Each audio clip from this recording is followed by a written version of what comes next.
ছেলেরে প্রশ্ন করে, তোর কাছে তোর বউ বড় না আমি বড়? আছে না নাই? এটা একটা প্রশ্ন হইল। তোর বউ বড় না আমি বড়? দুইজনেই বড়। তো এক ছেলে সুন্দর উত্তর দিছে, আমার কাছে ভালো লাগছে উত্তরটা শুনে। এক মা প্রশ্ন করছে, তোর এতদিন আমি লালন পালন করে বড় করলাম, জীবন যৌবন তোর জন্য শেষ করলাম, আজকে বউ পাইয়া বউ তোর আপন হয়ে গেল। এবার ছেলে উত্তর দিছে, মা, আমার মুখ থেকে মা ডাক শোনার জন্য তুমি কি কষ্টটাই না করছো জীবনে। 10 মাস আমারে পেটে ধারণ করলা, খাইতে পারো নাই, বমি করছো, খালি ওষুধ খাইছো, তোমার পেট কেটে আমারে বের করা হয়েছে, 2 বছর আমারে দুধ খাওয়াইছো, পেশাব পায়খানা পরিষ্কার করেছো, বয়স যখন 3-4 তখন তোমার আমি মা ডাকছি। এই মা ডাকটা শোনার জন্য তুমি এত কষ্ট করছো, আর আরেকবারের মাইয়া এই ঘরে আইসাই তোমার মা ডাকা শুরু করছে। যেই মেয়েটা তোমারে মা ডাকে সে আমার আপন হবে না কেন মা? ঠিক কিনা? এই মা ডাক শোনার জন্য তুমি এত কষ্ট করলা, আমার লালন পালন করলা, 10 মাস পেটে ধরলা, পেশাব পায়খানা পরিষ্কার করলা, এরপরে মা ডাক শুনতে পারছো। আর আরেকবারের মেয়ে জানা নাই চিনা নাই এসেই তোমার ডাকা শুরু করছে মা।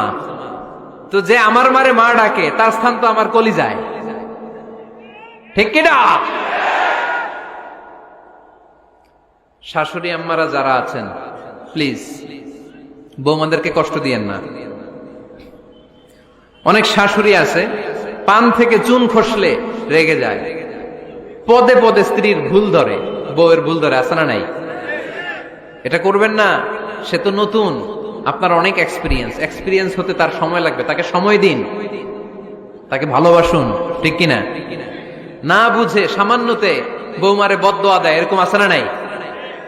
কিন্তু বুঝতে চায় না, বৌমারে যদি বদদোয়া দেয় তাহলে তার নিজ ছেলের পরিবারের ক্ষতি, পেটে ধরা যে ছেলে, ছেলের পরিবারের কিন্তু ক্ষতি, তার আপন নাতি নাতনিদেরই ক্ষতি। আওয়াজ করে বলেন ঠিক কিনা? বৌমাকে বদদোয়া দিয়েন না।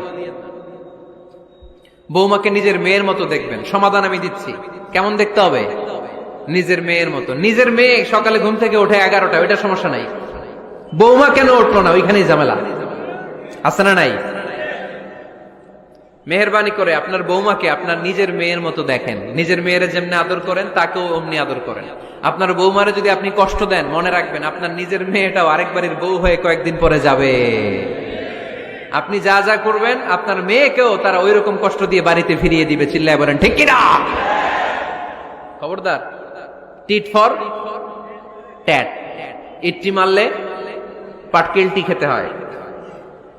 এজন্য শাশুড়ি আম্মা জানারা যারা আছেন, বৌমার সাথে খারাপ আচরণ করবেন না মেহেরবানি করে। তাকে আপনি কষ্ট দিলে আপনার নিজের মেয়েটাও আরেক বাড়ির বৌমা হবে, সেও ওই বাড়িতে এই কষ্টগুলো ভোগ করবে। এগুলো যখন আপনি শুনবেন তখন আপনার চোখ দিয়ে পানি পড়বে কি পড়বে না?